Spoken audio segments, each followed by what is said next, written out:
welcome to Circle of Fellows and our topic for today, communicating with and about AI. I'm Mary Hills, and I'm subbing for Shell today. And we have a very esteemed panel that has joined us as well. And so I'm going to go ahead and let them introduce themselves. And if it's all right with all of you, I'm going to go just the way that your little pictures come up on my screen. And so, Amanda, I'll start with you if you want to just give a little introduction of yourself. Good evening, everybody. It is evening in South Africa, and it's winter. I'm Amanda Hamilton-Attwell, ABC, CPRP, and of course, I'm an IABC Fellow. I run my own business, Business DNA, and we focus on stakeholder relations. So we try to assist organizations to improve communication with any stakeholder. It doesn't matter if it's the CEO or if it is the person at the rock face. And we, being in stakeholder relations, we also pay a lot of attention to service, the customer service that's being provided to people inside and outside organizations, and of course to communication. Thank you. Great. Thanks, Amanda. Ned, you're up next.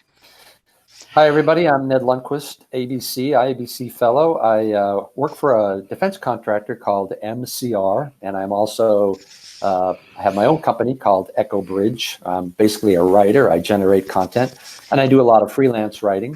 I also am the communications director for the Surface Navy Association, so that gets me out to a lot of defense and naval and maritime locations all around the world. I've had some experience writing about data analytics, data mining, data farming, and artificial intelligence. So I think this will be a very interesting conversation. I'm looking forward to it. Very good. And also, you should mention that you are the owner of Job of the Week, which comes out every Monday. Yeah. The Job of the Week newsletter. You're all welcome to sign up for free, and maybe you'll find one of those perfect jobs for you. The perfect AI job. Yeah. There you go. And then Roger, if you want to take it from here. Good morning. I'm in Rochester, New York. It's noontime here. And like the other two participants, I'm an IABC Fellow. I'm coming to the end of a very long career. Some 50 years, and I think over that period, I have been privileged to live through just unbelievable change. AI is certainly part of that, and I'll be fascinated to hear what people have to say about its application in organizations today. I'm a bit of an outlier in the sense that my interest in AI is primarily sociological. In other words, what will be the impact of AI on the workplace and on the typical worker? And I think those are the critical issues I'd like to talk about. Wonderful. And I'm, as I said, Mary Hills. I am the principal of Hyman Hills Marketing Group here in Chicago. We do a lot in change and research. And actually, Hyman Hills Marketing Group was the research partner with the Center for Strategic Communication Excellence in conducting the Communicating AI survey. And as all of you probably know, the IABC Foundation was also a partner. So we were real pleased to have everybody involved with that. And for those of our colleagues who are joining us virtually, you'll want to provide your comments or questions. We will be doing that through Twitter, and it will be done through hashtag COF46, which this is Circle of Friends, number 46. And I'll be kind of watching that wind up there to select the questions and make sure that your voice gets heard during our conversation as well today. So let's jump right in. Our panel, we all got on just a wee bit early. And so all of a sudden we're talking after 15, 20 minutes, and we said, boy, we better stop talking and save this good stuff for Women Live. So so we know that it's going to be a very dynamic and passionate conversation that we're going to have today. And certainly hope all of you that are with us virtually, that you'll feel certainly free to jump in with us. So obviously, we're looking at artificial intelligence. And for our conversation today, we're really going to look at kind of two areas in terms of the communication professional. First, we'll kind of look at how are AI tools possibly helping the communication function in organizations. And that, and then after that, we'll actually get into a little bit of a meatier topic, which is how are we actually communicating to stakeholders of organizations about how AI is being used in the organizations that we obviously serve every day. So let's take a look at AI tools. And one of the things that I thought I'd do to kind of give us a launch point to start from was we noticed that in the Communicating AI survey that we asked that question. And now as we're conducting focus groups to inform the development of the Communicating AI playbook for communication professionals, one of the things that surprised us is when we asked that question, are you using AI tools in communication? We did have probably about a third of the people that are actually using them. The majority of people saying that they really aren't using them. But what was really interesting is that we had a pretty high percentage, somewhere around the 30 to 40%, who said, I'm unsure if I'm using them or not. And we thought that, this whole idea of AI, like, ooh, do we not even know what this is? So I thought I'd toss it out and see what you guys are thinking about that in the usage of AI tools for communication. How are those things being adopted? What's kind of being done? Well, Mary, what AI tools are people talking about? If a third of the people you surveyed say they're using them, what kinds of tools are available and are they using? The survey, when we asked that was an open-ended question. They're using a lot of aggregator type tools. They're using content tools. And I should mention that if you're interested in looking at the findings of the 2019, you can certainly Google that, and afterwards I'll make sure and put the link as well into the Twitter conversation that's going on. But we were able in this year's survey to get an idea and even recommendations of tools that are being used. I think the other thing is CIPR has started a crowdsourcing tool or gathering, and there's a lot of tools that are on that list as well, and I will put that link out there as well. So well, let me ask you this question to get started here. Maybe we need to start with a definition, and since you've done this survey and you've got some experience talking to people about this, can you define for us what artificial intelligence is? Because I think some people may think they're using it when in fact they're just using high-powered data analytics or data farming, which may or may not be AI. So can you give us a little background, sort of a benchmark of where we're starting from? Well, and I think what I'm going to do is toss it back in your court, because we actually were talking about this, and you, I think, gave a great example of the difference between we're just getting data, but then when does it become AI? And I think you and Amanda were having using great examples. You were talking about a drone and what you were asking it to do. So I think that would be a great example to toss out there. Well, if you have let's take a military scenario where you have a soldier on the ground and he wants to know he or she wants to know what's on the other side of that hill. Is it safe to go around that hill? Is there something, an obstruction or a vehicle or some adversaries that he needs to know about. So he might have an unmanned aircraft, a little drone, and he might send it up there and speak to it in a conversational way and say, can you go over to the other side of that hill and tell me what you see and tell me if there's anything I need to be concerned about. And so the whole idea of speaking to it, communicating with an AI device in normal conversation so that the device can actually understand idiomatic expressions or common phraseology as opposed to using programming language, and then having it go over and make decisions and come back and report.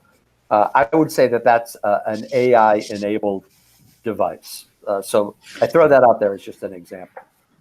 Yeah, the example that I used was that there is a lot of data analytics in organizations, and because AI depends on data, lots and lots and lots of data and algorithms, and if organizations starts to use the data that they have and the algorithm that they have in a specific AI mode, then eventually they will be able to have artificial intelligence. And as we also said in this conversation before the session, that we as humans can teach the machine how to think intelligently and give us intelligent answers, and have a chatbot that will talk to a line manager or even to an employee and say, it seems as if you're going to do this, but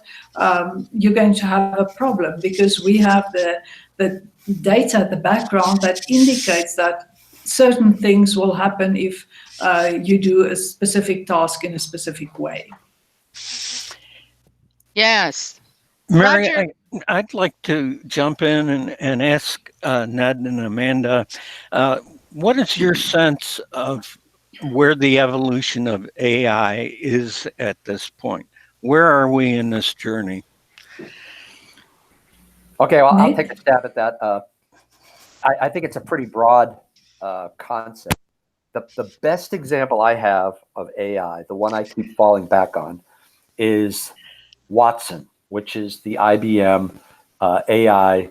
I don't know if you call it a program or a system, but Watson was taught to play the game of Jeopardy, and in Jeopardy, it was competing the same way as human competitors. So you have Alex Trebek asking a question. The question is in English, and it might have all kinds of current social comments or idiomatic expressions or phrases that we understand. And it had to sort through all that and understand the question, and then sort through all the data available to it and determine potential answers, and then had to do an evaluation of risk. And the risk would be, okay, if I use this answer, what's my chance of getting it right? And if it couldn't determine that it wasn't going to get the question right with 70 some odd percent accuracy, let's just say 76%, then it didn't chime in. So that's thinking and decision making and taking action. As you know, Watson beat anybody. I think that the technology is sort of a follow-on to the Deep Blue. I think that was the name of it that was used, that was taught to play chess. And in the case of chess, you teach it every possible move, every possible combination of moves. And so it just basically is using the totality of best moves in any situation. And so that's what you need, that data. But that data is probably finite.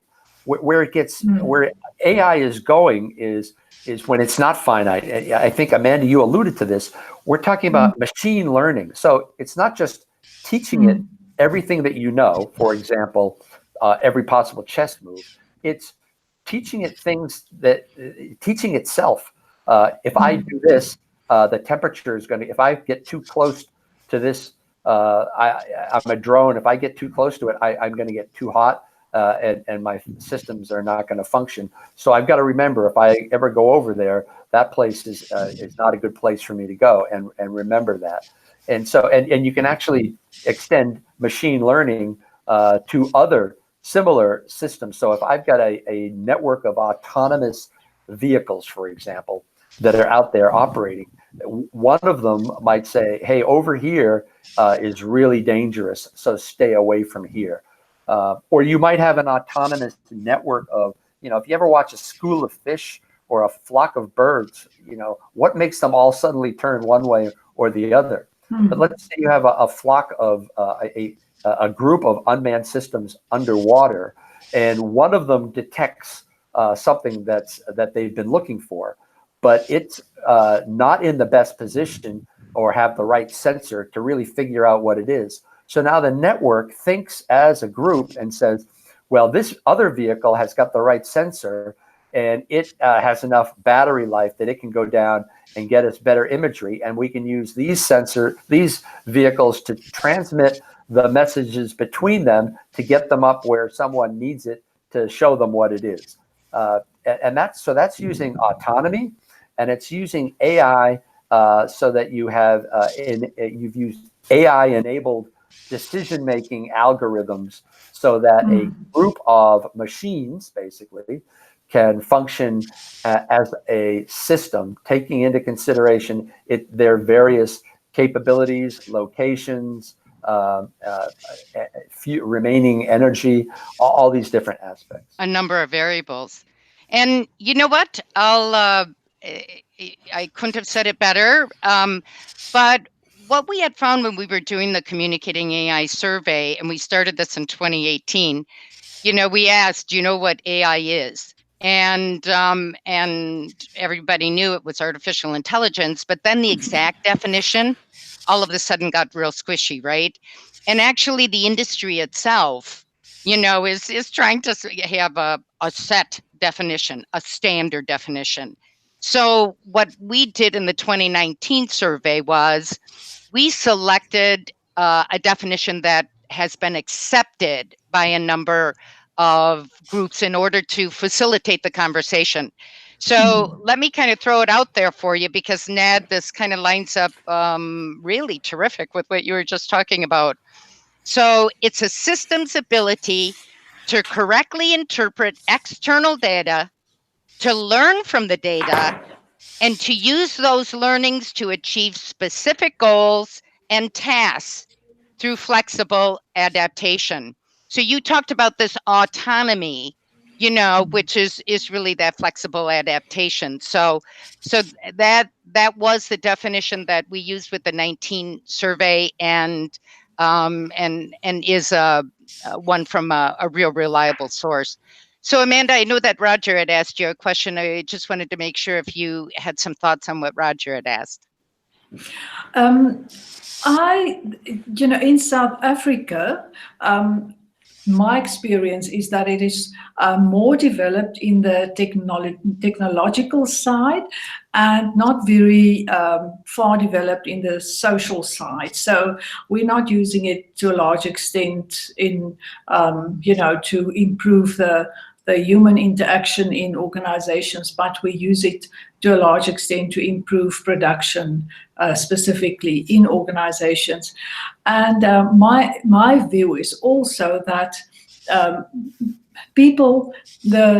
think the majority of people, if you ask them, the majority of communication professionals in South Africa, if you ask them what is artificial intelligence and how it's going to impact on your role as communication professional, that they will really have a hard time to define how it is going to impact on their role as communication professional, because my experience is that it is seen more as something that's part of the hard side of the business and not part of the soft side. So I don't know if I'm answering your question, but I don't think the soft side is as far advanced as the hard side, or the utilization in the hard side of the business. Yes, and I think from some of the comments I'm seeing coming in, people are saying that there does seem to be this confusion surrounding what AI is and what the definition should be. And it is one of the things that both IABC and partnering on the survey, and now we'll release the playbook in the fall of this year to kind of get our arms around what are some of the issues. And now, Amanda, I noticed that you had said the soft side, and Roger, it seems to me that you had made a comment about the sociology part of AI, Yeah. and wondering if you could tell us a little bit more about that. Yeah, well, it seems to me that AI is in its infancy in terms of adoption by companies. I read something recently in the Times that senior executives are being very slow to understand AI and its possibilities and to adopt it in their own organizations, that their focus right now is more on the proper use of the technology that they already have in place.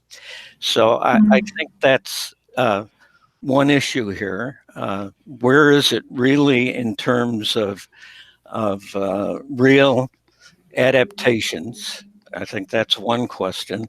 I think another question is in terms of the communication professional, there are two parts to this. How will they use AI in their own work? And I think that's something that, once again, I would see in its infancy. And I think a lot of confusion, as you've already indicated, Mary, about what those possibilities are. And then the second part of that is, if you look at all of the forecasts about what's going to happen to the job market as a result of AI and the disruption that it's going to bring. I mean, if you look at the forecast, one expert that I recently read said 40% of today's jobs will be gone within 15 years. And so how do we possibly prepare people for that kind of disruption? And I think that's really the second part of this discussion. How will we communicate it in proper terms and in terms that people can deal with? Roger, sorry, if I can just jump in here. I feel that what we should alert communication professionals to are two things. First of all, it's going to impact on how they communicate to their stakeholders, because they're going to have access to intelligent information that they can use. But it's also going to have a significant impact on communication as such in an organization. And I think that is very important, that we should alert them, because I always feel that communication professionals are the custodians of communication in an organization. They're not only responsible for specific communication interventions, and they must understand how they should and get involved in the backside of artificial intelligence, and to make sure that they know what they can do and how they can do it before it is actually implemented in an organization. And if there are rumors about we're going to embark on this artificial intelligence process, that they get involved immediately and say to the people, this and this and this is what I can achieve with communication, and this is how we can improve communication as a result of using the potential of artificial intelligence. So that is why I feel we must understand what it can do before it is even there. Otherwise, we are going to be, reactive and lose the opportunity. I think both of you have just raised a really good point. Roger, you talked about job loss. That's threatening to a worker. Anything that threatens a worker focuses the worker on that threat. Amanda, you talked about, communicating to the workforce. So we have two different things here we're talking about, two totally different situations. Mary, you brought up AI tools for communicators. I have no idea what tools there are out there. I should, but I don't. I haven't heard of any AI tools for communicators. But communicators may have to communicate an AI strategy that a company has. And anytime a company is embarking on a vision or a strategy or a new direction for the business, they need to communicate that in order for the workforce and key stakeholders, whether they're suppliers or vendors or customers or regulators or whatever. All this has to be, a leadership is responsible for guiding that. And the only way they can do that is with good, effective communication. That's where the communicator comes in. But we need to understand what if it's an AI issue that's being communicated, we really need to understand it, what it means for the stakeholders, and then explain that in a way that they can understand. I couldn't agree more. I think that's crucial. And I think senior leaders have to get their heads around this first and understand what their own strategy will be with AI and what they see as the possible implications for workers. Because, Ned, as you point out, this is potentially a very threatening message. Yeah. Yes. And I think that there's a lot of messages in the media about the wrong application of AI. And I think the focus is more on the job losses and how the people use AI in the wrong way. And that is why I think the moment we have to communicate the AI strategy in organization, a lot of employees are going to be very, very negative. Yeah, I think there is. Yes, and let me just jump in and do a quick reminder to our virtual colleagues that they can put their comments or questions on hashtag COF46. And Ned, that was a perfect segue into the second part that we wanted to talk about, and that is communicating AI. And I can tell you that there are two main groups that we see of people who are currently active in the communication in their organizations of AI. And those two stakeholder groups are the employees and then customers. And so it's interesting when we look at the functional areas in companies. Two of the top areas that requests for communication come into the Compro are the operations side and then the marketing side. And if you think of that aligns perfectly, right? The employees and right, and then the customer. And so they're really organizations, and Ned, kind of thinking back to what you said about risk, in organizations, and when we kind of embark on new things, the evolution of something, organizations, the way that they structure, they're going to minimize risk. And so we see AI being used and developed within smaller functional areas in a lot of organizations, kind of like that way of dipping the toe in the water, right?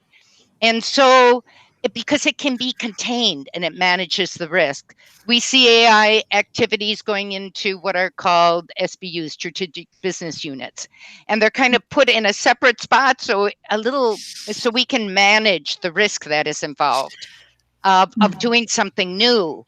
And so as Compros, we are going to, we're asked to come in and talk about everything that surrounds what should we know about communicating. So I'll kind of toss it back out to the panel here and see what they have to say, and I'll keep an eye on what our virtual colleagues are saying. I'd like to ask Roger, because his experience. Before we came on the air, we were talking about companies like Polaroid and Xerox, groundbreaking companies, that changed the world because of something that they created that changed the way we do everything. And I think back on the first color TV. So I'm dating myself. I remember the first color TV. I remember when tennis balls were white.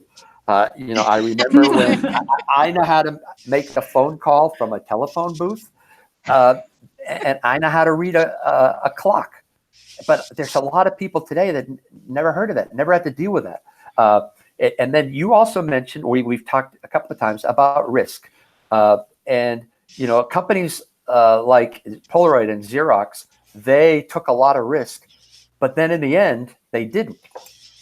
So in order to really get it, risk is commensurate with reward. And I wanted to get Roger's thoughts about companies that did not adapt or did not accept risk, and how do you communicate with your stakeholders that we're taking a risk here, but this is what we can achieve if we do this right.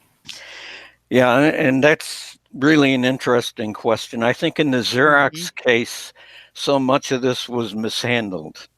The research was done well, the manufacturing and production was done well, but then the management of the introduction of some of these technologies like fax machines and certainly the personal computer, which Xerox had before anybody else, and then lost to Apple. Because Apple had the proper vision about how this thing was going to work and where it was going to go, and Xerox did not. So I think what has to happen here is that technologies like AI have to be delicately and exquisitely managed if they're going to come to their full potential. And so I think when we say that we're having difficulty even defining what AI is in clear and simple terms, that this is a challenge that we better take on pretty quickly and understand, so that we can communicate to people what it really is, what its implications are, what its possibilities are, and what that may mean to their work and their work lives. So I think that's just a crucial task. May I ask Mary, with regard to what Roger just said about taking risk and everything was done, did you come to any conclusion in the research on who would probably first knock on the door of the leadership team and say, I want to introduce you to artificial intelligence, and this is what it is, and this is how it's going to impact on our organization, this is how it should be implemented? Who would probably be that first mover? One of the things, and we didn't ask that specific question. The question we did ask is, respondents in the 19th survey who were actively involved in communicating AI in an organization, we asked them a set of questions to describe what they were doing exactly. And we asked them to just talk about one project. We didn't want to talk about a number of things. And we really were kind of wondering what we were going to get out of that. And that's where the data point comes in that said, the areas of operations and marketing were the first ones. Ooh, someone's got their motorcycle going. And that was where they said operations. And I think, Roger, you had touched on this initially, saying, what, we're really looking to improve productivity in organizations. So you can see how operations would come in, right? Yeah. And then we look at marketing. And I know one of the things is, as we were at World Conference and we were doing our session in Vancouver last week, one of the things we said, what? We all need to be buddies, pals with marketing. one of the things is because product development falls under marketing, right? And new product development. And a lot of these products that are coming out are what we would call new to the world products. And that's only really 2 or 3% of the product offerings that come out, right? Most of them are, we've enhanced this, or now you not only get your hula hoop in blue, you can get it in red, white, and blue too, and so a lot of the products are just enhanced, but the AI products and what you can get out of them are really kind of new. So we're saying, when they're coming to knock on your door, you're going to have to understand how operations and how it improves operations, because that's a great story. And then how does it improve it with your customer or your client? Because obviously marketing gets a lot of dollars. Operations gets a lot of dollars to improve productivity. So it's kind of like following the money trail, right? In organizations, that's where you're kind of seeing that bubbling up of the artificial intelligence. Is anybody else seeing things like that, or? I would think that is exactly the reason why the communication professional should, that it is such an amazing opportunity for us to really show that we are strategic partners, and that we should do the research. And even though we're not data analytics people, or know the backside of the hard side of the computer, that we should know enough to convince management that it's something that they should start investigating. And if we look at productivity and safety and absenteeism, if we can just indicate to the management team that artificial intelligence will help us to communicate that the cause and the solution and the potential benefit, if we have proper artificial intelligence, I think we can just enhance our role in an organization significantly. Yeah, I agree. And I think one of the things that, we get back to again for the communication professional, it's that business acumen. Understand how the organization works and, where its pain points are. What's going to happen when you're invited to the table, or, you invite people to the table? What kind of conversations take place, and what we do with that information. And I think there was a closing speaker at the conference in Vancouver. And what they said is communication professionals, first of all, you have to become aware, and you have to have a level of readiness, for things. But the key thing is move from awareness, begin the preparation for readiness. But what the speaker said is begin to own it. Begin to say, I'm the one, let me kind of be the one to orchestrate all of this, because it really is about using our skills and expertise that we have to interpret, and when we look at the development of perception and the frame of reference someone has, right? It's all about interpreting what we're hearing. And compros are trained to do that. Oh my gosh, we spend every day doing these kind of things, trying to figure it out. So it really falls nicely in our camp to be the one to kind of get the campfire burning, right? I think you've kind of described that, what I would call first person to the chalkboard. If you're there I go, I'm dating myself again. But if you're trying to solve a problem, the first person to get up and says, why don't we try this? They're going to get heard. And if you can say, look, the other thing that I would say as communicators is we know how to call somebody who's about to make a pronouncement or a decision that's based on no data.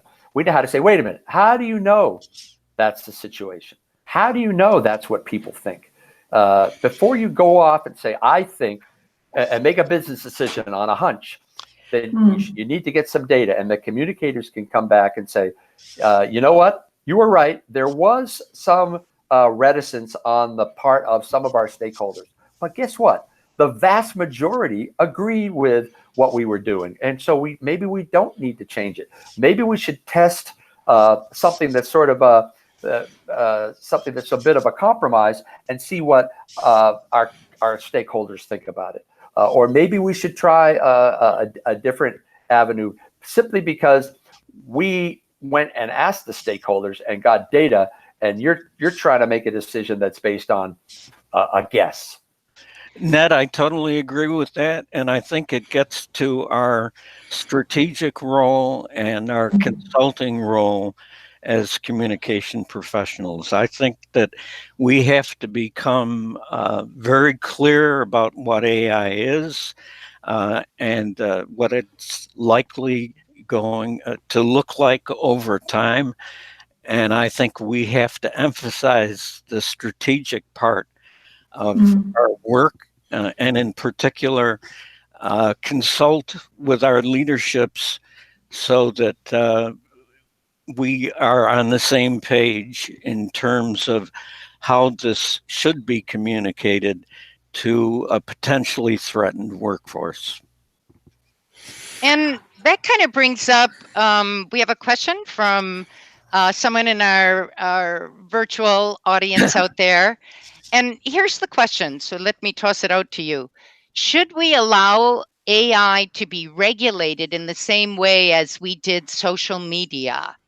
So You mean for a company? for a company. Yeah. Okay, right. Yeah, we're talking not the pretty government. much. Okay, right. So company policy, basically. And it may fall into some sort of country or government regulation. Whatever. Let's leave it open for now. But if you want to focus on a company or an organization, let's start there. Well, you know, social media, some companies regulated it in a way because they were afraid of employees talking about the company, when in fact employees sometimes are a great ambassador for a company. So I think some of those policies that were made a decade ago or 15 years ago were a little bit insular. I think the question is, can we actually regulate it? Can we say that this is what you can do with the data and this is what you cannot do with the data? Because if the users are not self-regulating, if the company is not responsible with what they do with the data, and if they're not upfront and say, we are implementing artificial intelligence, and of course we use information from our employees and our stakeholders, but this is how we're going to use it, and we're totally open about it. And then I think it all depends on how trustworthy the organization is in the eyes of the employees, if they will trust that this is only what they're going to do with it. And my view is always that you can use a car as a getaway car in a robbery, or you can use it for an ambulance. It all depends on you. So what do you want to do it? Well, eventually we can say it's regulated, but can we really regulate it? I doubt if we will be able to regulate it to the nth degree.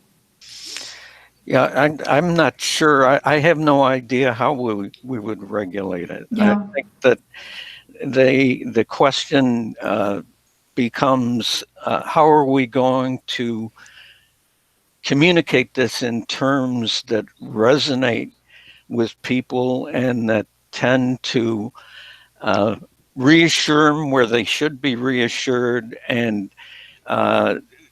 inform them where they should be informed, so that they can make proper plans about their own careers and their own futures. I think that's crucial. One of the things we talked about regulating or policies. For example, let's go back to Watson. Watson is now being used by hospitals, by oncologists.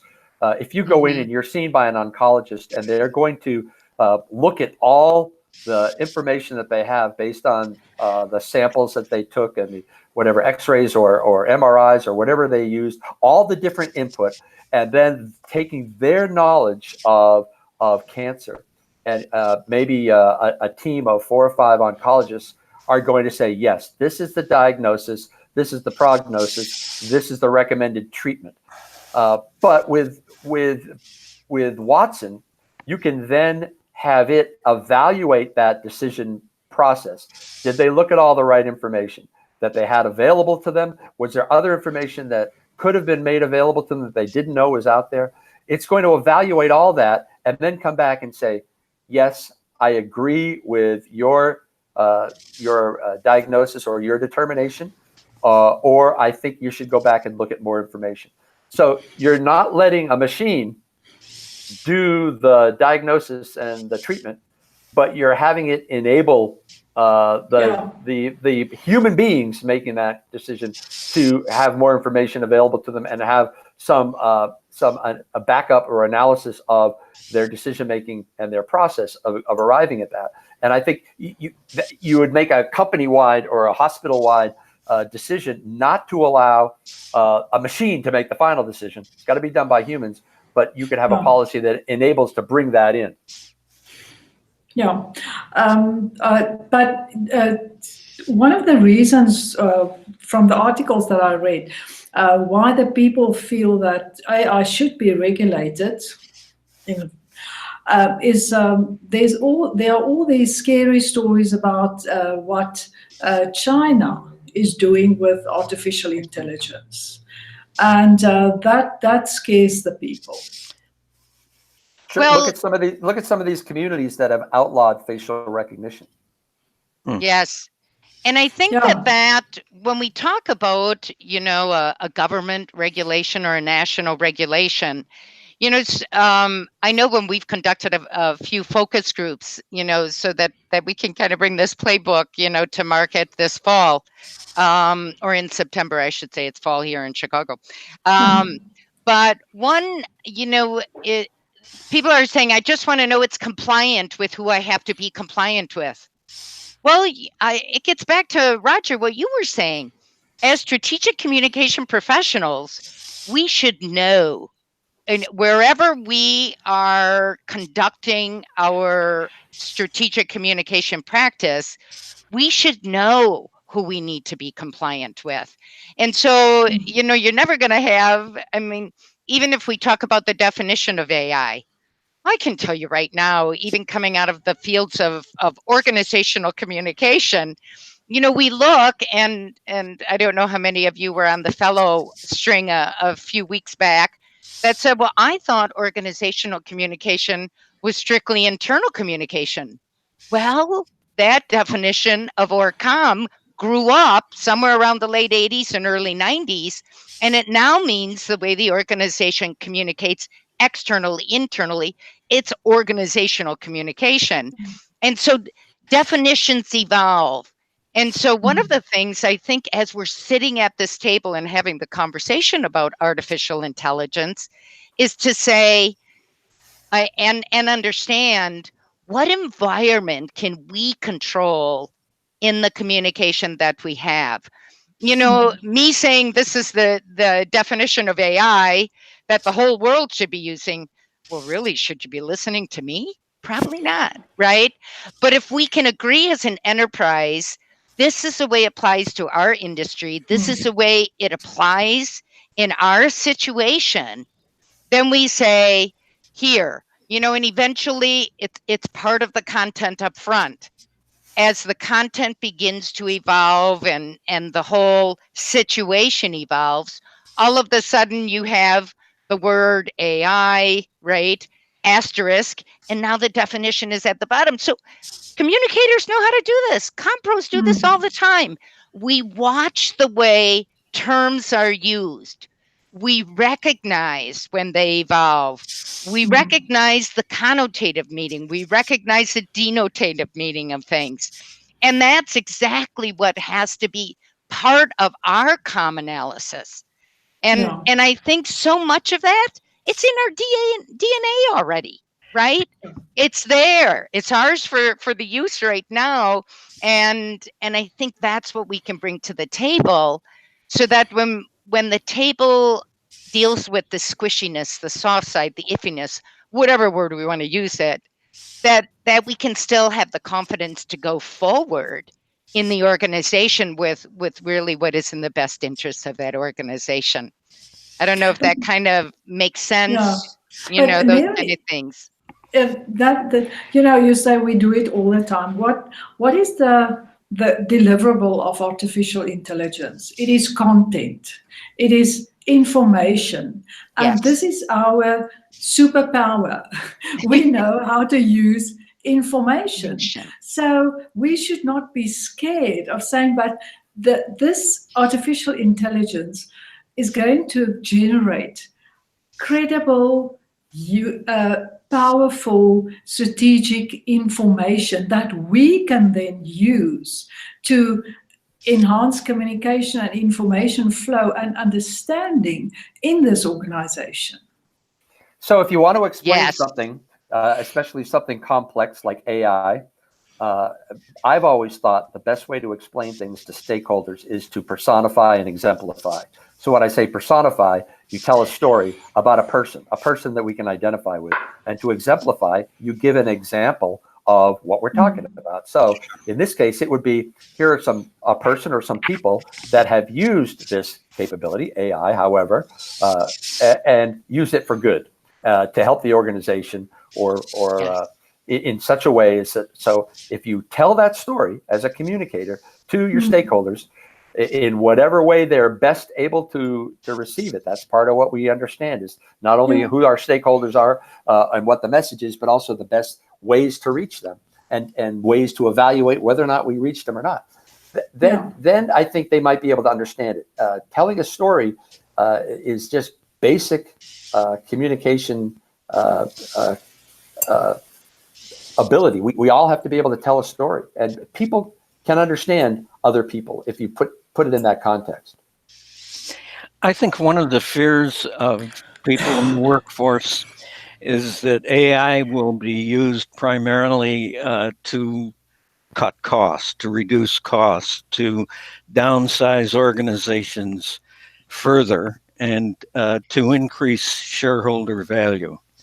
And I think that's one of the concerns. And if we look at history of the last 20, 30 years, where organizations have become obsessed with becoming lean and being the lowest cost producer and all the rest of it, I think there is a real possibility that senior leaders will use AI in this fashion, once again, to enhance shareholder value and to look out for the interests of the shareholder at the expense of the employee. And I think that's an issue that we have to understand and confront in all our communication. And it could be difficult because we might sympathize with our audience, but our boss is saying, this is what you need to tell them. I mean, we as communicators, we've all been in a situation where we have to sell stakeholders on something that's really crap and have to tell them it's something wonderful. Yeah. And that goes back to your point of doing the research as to where employees really are and as where the leadership is in terms of its strategy, and connecting those two things. And instead of just assuming that we know the best way to do this. Yeah, but Roger, I personally feel that the biggest benefit for artificial intelligence for organizations would be to create a safer and more productive and a better, more positive workplace. I know that the research indicates that a lot of people in call centers are going to, be replaced with artificial intelligence, and because they can just these artificial intelligence are just better at call centers. But in many organizations, it would be used to the benefit of the employees, and it will probably lead to some job losses, but that's life. That is business life. There's always a flux of jobs being replaced with other technologies and doing things just in a better way. Well, and we've got automation's different than AI.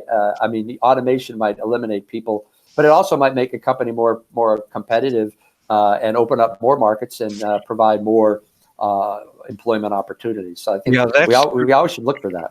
That's a really interesting question. Mm-hmm. One of our virtual colleagues has asked, going back to what we were talking about just a few seconds ago, looking at some of the information, what might be called the fake information that comes out through the media on AI, and what it might mean.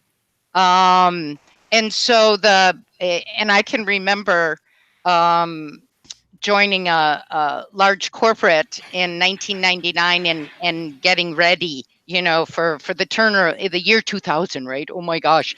Y2K? Y2K. And all the Armageddon that was going to happen. And you know what? I remember I just joined the organization and they were like, well, here you are, Mayor. You're in charge of this. Have fun, And I remember thinking to myself, oh my God, I don't know what I'm doing. But all of a sudden I started making friends everywhere to figure out what was going on. But one of the things, and this gets to what you were saying, Amanda, as well. One of the things we said is this just not business as usual? Don't we tackle these issues? Don't we have these frank conversations about what the issues are?